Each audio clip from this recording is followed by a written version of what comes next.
Hello friends, నా పేరు doctor Sridhar. ఈరోజు వారికోసీల్ అండ్ పిల్లలు పుట్టకపోవడానికి కారణం ఎలా జరుగుతుందో నేను మీకు వివరిస్తాను. చాలామంది జంటల్లో ఎప్పుడైతే పిల్లలు పుట్టకుండా పెళ్ళైన ఒక 3 సంవత్సరాలకు పిల్లలు పుట్టకపోతే డాక్టర్ గారి దగ్గరికి ఎవాల్యుయేట్ చేసినప్పుడు కేవలం భార్యను మాత్రమే టెస్ట్ చేస్తే సరిపోదు, భర్తను కూడా టెస్ట్ చేయాల్సి ఉంటుంది. సో భార్య ఫ్యాక్టర్స్ అన్నీ చక్కగా ఉన్నప్పుడు భర్త ఫ్యాక్టర్స్ని మనం చెక్ చేస్తున్నప్పుడు కూడా మనకి కొన్ని డిఫెక్ట్స్ అన్నవి బయటకు తెలుస్తుంటాయి. అందులో ప్రధానమైన కారణము వారికోసీల్. సో ఈ వారికోసీల్ ఇన్ఫర్టిలిటీ ఎలా కాజ్ చేస్తుందో ఈరోజు నేను మీకు వివరిస్తాను. మామూలుగా ఆడపిల్లలకి ఓవరీస్ అన్నవి కడుపు లోపల ఉంటాయి, అదే మగవాళ్ళకి టెస్టిస్ అన్నది శరీరం బయట ఉంటుంది. సో ఈ రీజన్ ఎందుకంటే టెస్టిస్ ఒక ఆప్టిమమ్ ఫంక్షనింగ్ జరగాలి అంటే ఒంట్లో ఉండే టెంపరేచర్ కన్నా ఒక 1 డిగ్రీ తక్కువ టెంపరేచర్ ఉండాలి. అందుకనేసి మగవాళ్ళకి న్యాచురల్లీ టెస్టిస్ అన్నవి బయట ఉంటాయి. సో ఈ టెస్టిస్ చుట్టూరు ఉండే కొన్ని కారణాల వల్ల దానికి టెంపరేచర్ పెరిగిందనుకోండి, ఆ టెస్టిస్ ఒక ఫంక్షనింగ్ గ్రాడ్యువల్గా తగ్గుతుంది. ఏ కారణాల వల్ల టెంపరేచర్ పెరుగుతుంది అన్న దాంట్లో ముఖ్యమైన కారణం మన వారికోసీల్. సో ఈ వారికోసీల్ ఏమవుతుంది, మామూలుగా లెఫ్ట్ టెస్టిస్ రైట్ టెస్టిస్లోంచి బ్లడ్ అన్నది ఒంటి లోపలికి వెళ్ళాలన్నమాట. లెఫ్ట్ టెస్టిస్ కిడ్నీ కనెక్ట్ చేసే ఒక పైపు కనెక్ట్ అవుతుంది, రైట్ సైడ్ టెస్టిస్ వచ్చే పైప్ వచ్చేసి మన ఇన్ఫీరియర్ వీనా కావాకి కనెక్ట్ అయి ఉంటుంది. సో ఈ లెఫ్ట్ సైడ్ది కొంచెం పొడుగ్గా ఉంటుంది అండ్ కిందకు ఉంటుంది. సో ఈ కిందకు ఉండడం వల్ల దీని లెఫ్ట్ సైడ్ వచ్చే డ్యామేజెస్ కానీ వారికోసీల్ వచ్చేదానికి అవకాశం కానీ ఎక్కువగా ఉంటుంది. సో నెక్స్ట్ ఏమవుతుంది, ఈ వీన్స్ అన్నవి రక్తం అనేది గ్రావిటీకి అగేన్స్ట్గా వెళ్ళాలి, అంటే కింద నుంచి పైకి వెళ్ళాలి. అండ్ కింద మనకేమి కాళ్ళల్లో ఉన్నట్టు మజిల్స్ గట్ట ఏమి ఉండవు.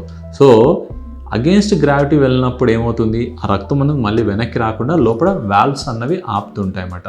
సో కొందరికి కొన్ని కారణాల వల్ల ఈ వాల్వ్స్ పనిచేయకపోవడము, సో బ్లడ్ అనేది కిందకి మెల్లిగా జారుకుంటూ వచ్చేస్తుంది. సో ఈ జారుకున్న బ్లడ్ టెస్టిస్ చుట్టూరు కొంచెం చేరుకొని రక్తం వెచ్చగా ఉంటుంది, అది అందరికీ తెలిసిందే. సో ఎప్పుడైతే ఈ రక్తం అన్నది టెస్టిస్ చుట్టూరు చేరుకుంటుందో, ఇందాక చెప్పినట్టు ఆ టెస్టిస్ యొక్క టెంపరేచర్ మెల్లిగా క్రమేపీ పెరుగుతుంది. సో ఎప్పుడైతే ఈ టెంపరేచర్ అనేది పెరుగుతుందో టెస్టిస్ ఒక ఆప్టిమమ్ ఫంక్షన్ మెల్లిగా తగ్గుతుంది. సో ఇందాక మనకి సిమ్టమ్స్ తెలుసు, ఈ రక్తం పూల్ అవ్వడం వల్ల బీర్జాల దగ్గర లాగినట్టు నొప్పి ఉండడము, ఎస్పెషల్లీ పొద్దునంతా పని చేసుకొని సాయంత్రానికి లేదంటే ఎక్కువసేపు ఆడుకొని నించున్నప్పుడు సాయంత్రానికల్లా లాగడము, ఎస్పెషల్లీ దానికి సపోర్ట్ లేకపోతే అంటే టైట్ అండర్వేర్ లేకుండా మామూలుగా లుంగి కట్టుకున్నప్పుడు షార్ట్ వేసుకున్నప్పుడు లాగుతున్నట్టు అనిపించడం, అదే మనం పడుకున్నప్పుడు ఆ నొప్పి అన్నది తగ్గిపోవడం, ఇది అర్లీగా జరుగుతుంది కొందరికి. సో ఆ డ్రాగింగ్ సెన్సేషన్ అన్నది ఇట్లా అక్కడ బ్లడ్ అనేది పూల్ అవ్వడం వల్ల జరుగుతుంది.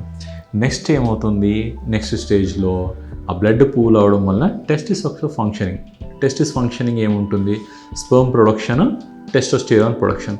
సో అర్లీగా స్పెర్మ్ ప్రొడక్షన్ అన్నది మెల్లిగా తగ్గుతుంది.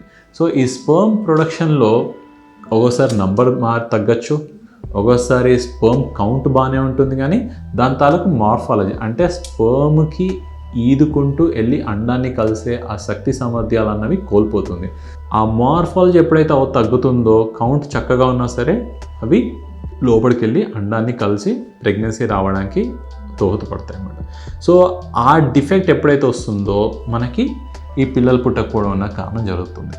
అండ్ కొందరికి ఈ స్టేజ్ కూడా దాటేస్తే టెస్టిస్ యొక్క ఫంక్షన్, టెస్టోస్టెరాన్ థర్డ్ ఫంక్షన్, అది కూడా మెల్లిగా తగ్గుతుంది. ఇలా చెప్పినట్టు మన వారికోసీల్ వల్ల లీక్ అయ్యే బ్లడ్ టెస్టిస్ చుట్టూరు పేర్కొనడం వల్ల టెస్టిస్ యొక్క ఫంక్షనింగ్ తగ్గి అలా ఇన్ఫర్టిలిటీ కాజ్ చేస్తుంది.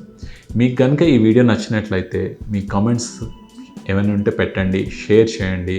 మీవైనా రిపోర్ట్స్ ఉన్నాయనుకోండి కింద నెంబర్కి వాట్సాప్ చేయండి.